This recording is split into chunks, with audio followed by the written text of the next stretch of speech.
Kami doctors kami, wala kami, zero knowledge talaga kami pa sa pagpapatakbo ng business. Ako nga pala si Doc Alvin. Actually, nakita ko si Innovated. Ang nakita talaga niyan yung wife ko. So, nakita niya yata sa Facebook or sa TikTok.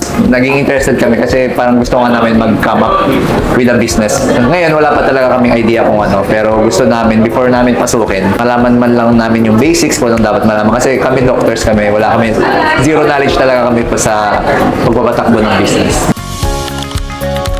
Pero yung natutunan ko talaga is, yun nga, before tayo kahit any business man yan, or content creation, or kung anumang program yung gusto natin gawin, dapat talaga ready tayo.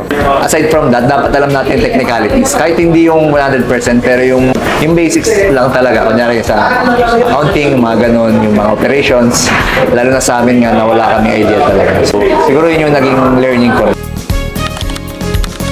So sa mga kagaya ko po no, na interested din na matuto regarding business, yung mga basics tsaka mga technicalities, maganda po kung makapag-enroll tayo dito sa Innovated. Again, I'm Doc Alvin and I'm ready to get ahead and be innovated.